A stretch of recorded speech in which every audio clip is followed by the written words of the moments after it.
안녕하십니까. 밀리터리 특허 저널 시간입니다. 밀리터리 특허 저널은 방위산업 기술을 IP적 차원에서 분석해 드립니다. 저는 특허법과 저작권법을 전공한 임호 변호사입니다. ADD 주도로 진행되는 한국형 엔진 독자 개발 계획의 1단계로서 KTF 5500 엔진의 조립을 완료하였다는 소식이 들려왔습니다. 그 다음 제2단계 전투기 엔진 개발은 한화와 두산이 핵심 기술을 분담하여 10,000파운드급 독자 엔진을 공동으로 생산하는 단계라고 합니다. ADD는 양 기업이 서로 협력하면 효율적이고 강력한 시너지 효과를 발휘해서 단기간에 우리의 수건 사업인 독자적 항공기 엔진 개발을 이룩할 것으로 보고 있습니다. 그러나 공동 개발은 단독 개발과는 달리 IP적 차원에서 많은 문제가 제기되고 있습니다. 공동 개발의 역사상 IP 분쟁이 가장 심화했던 사례는 일본과 미국이 F2 전투기를 공동으로 개발하기로 한 사건입니다. 1988년 시작한 일본과 미국의 F2 전투기 공동 개발은 미국이 F-16을 기반으로 확장한 F2를 일본에게 개발하여 주기로 한 것인데, 미국은 F-16의 설계도면, 비행 제어 소스 코드, G110 엔진 등 모든 기술을 제공하여 F2의 체계 통합을 해 주기로 했습니다. 이에 대해서 일본은 3,200억 엔의 R&D 개발비를 전액 부담하고 미국의 40%의 생산 지분을 보장하는 것이었습니다. 그러나 문제는 일본 미쓰비시의 엔지니어들이 4대 핵심 기술을 공개하지 않을 것을 주장하면서 발생하였는데, 이들이 주장한 4대 핵심 기술은 F2 전투기의 주익을 세라믹 복합재로 만드는 기술과 A사 레이더 기술, 일체형 캐노피 기술, 그리고 독자 개발한 비행 시스템, 제어 시스템을 말하는 것이었습니다. 당시 일본은 세라믹 기질 복합재 부분에서 세계 최고라고 자부하고 있었는데, 이 기술은 미국도 관심을 가졌던 기술인데, 미국의 엔지니어들은 F-16 기술을 넘겨주는 대가로 일본도 세라믹 기술을 넘겨주기를 요구하였습니다. 그러나 미쓰비시의 엔지니어들은 미국의 F-16 기술은 이미 수십 년 지난 기술에 불과한 것이고, 자신들의 세라믹 기술은 미래 기술이어서 이를 바꿀 수 없다면서 그 이전을 거부하였습니다. 그러자 미국의 엔지니어들 역시 이에 대항하여 F-16의 비행 제어 소스 코드를 공개하지 않고 블랙박스로 완벽하게 잠가버렸습니다. 결국 양국의 기술진은 IP 문제로 인하여 대치 상태에 빠지게 되었습니다. 실제로 미국의 록히드 마틴의 기술자들이 분담하기로 한 주익의 40%를 세라믹 복합재로 만드는 과정에서 미국의 엔지니어들은 일본 측이 넘겨준 자료만 가지고는 불량률이 많아서 사용할 수가 없었습니다. 따라서 미국의 엔지니어들은 미쓰비시 엔지니어들에게 보다 자세한 기술을 알려줄 것을 요구하였습니다.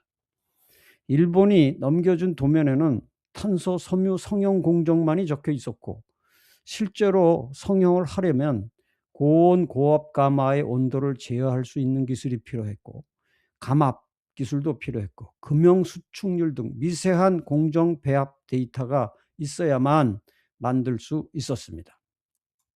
미국의 엔지니어들이 일본 엔지니어에게 요구한 기술 이전은 일본이 미국의 F-16 기술을 사용하는 과정에서 파생된 기술이라는 것입니다. 이렇게 파생된 기술은 미국이 무상으로 취득할 수 있다는 조항인데, 이 조항은 기술 이전에는 일반적으로 사용되는 조항입니다. 즉 F-16의 파생물인 F2의 주익을 만드는데 일본의 세라믹 기술을 사용했기 때문에 이는 파생 기술로서 공동 개발자인 미국에게 당연히 이전하여야 한다는 것입니다. 이에 대해서 일본의 기술자들은 F2에 사용된 세라믹 기술이라도 이는 독자적으로 개발한 기술은 넘겨줄 수 없다고 주장했습니다. 이를 넘겨주기 위해서는 서로 협의가 있어야 되고 또 유상으로만 넘겨줄 수 있다는 것입니다. 사실 양국이 IP 갈등이 없었다면 양국은 서로 공동 개발자의 입장에서 F2 개발에 사용된 세라믹 복합재 기술을 이전할 수 있는 것으로 합의를 할 수도 있었습니다. 그러나 일본의 엔지니어들은 결코 미국에게 세라믹 기술을 넘겨주려고 하지 않았습니다. 이렇게 일본의 엔지니어들이 처음부터 공개를 거부할 것이었다면 양국이 처음부터 공동 개발을 하지 말았어야만 했었습니다. 왜냐하면 공동 개발에 사용되는 기술은 어느 정도 수준에서 양국의 기술자에게 불가피하게 공개되기 마련인 것입니다. 이렇게 엔지니어들이 서로 맞서자 일본 정부도 미쓰비시도 그 공개를 강제할 수는 없었습니다. 왜냐하면 미쓰비시의 엔지니어들이 가지고 있었던 성형 기술은 그 엔지니어들의 마음속에 존재하는 노하우였기 때문입니다. 이래서 미국도 일본도 상대방의 합의 없이는 F2 전투기를 단 한 대도 독자적으로 만들어낼 수 없는 상호 족쇄를 걸은 상태가 되어버렸습니다. 하는 수 없이 미국, 일본 양국은 정치적으로 해결할 수밖에 없었는데 이는 부품 공급망을 물리적으로 쪼개는 분할 생산의 방식이었습니다. 시제품의 경우는 왼쪽 날개는 일본의 미쓰비시가, 오른쪽 날개는 미국의 제너럴 다이내믹스가 나누어서 생산했습니다. 미국은 일본이 핵심 기술을 숨기자 기본 도면만 가지고 자국 공장에서 가진 기본 데이터를 투입해서 수많은 시행착오 끝에 우연 날개를 구원했습니다. 양산 단계에서는 일본이 날개 구조물 생산을 전담하고 미국이 날개 주변 부품을 납품해서 일본 현지에서 최종 조립했습니다. 이러한 양국의 IP 갈등은 결국 결과물이 심각한 효율성 저하와 열등품을 생산하는 데 그쳤습니다. 미국으로부터 비행 제어 소스 코드를 거부당한 일본은 하는 수 없이 미국 측이 제공한 기초적인 비행 역학 데이터를 가지고 F-16 기체의 형상 정보를 적용하여 자국의 엔지니어들이 밑바닥에서부터 독자 개발하는 수밖에 없었고 이들은 밤샘 연구를 통해 제어 기술의 공백을 메꿨습니다.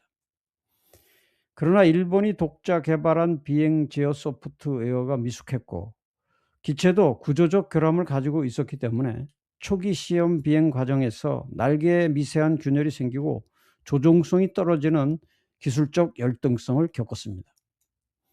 더불어 개발비가 폭등했습니다. 생산 대수까지 축소되어 대당 가격이 원형인 F-16의 3배 이상인 120억엔까지 치솟아 F2는 결국 세계에서 가장 비싼 가성비 최악의 전투기라는 오명을 안게 되었습니다.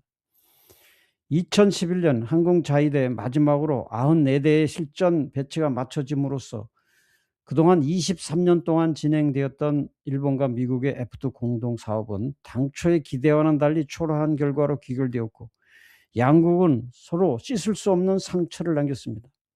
이러한 일본의 F2 사례는 장차 독자 엔진 개발을 시작한 우리에게 공동 개발에 대한 좋은 교훈을 주고 있습니다.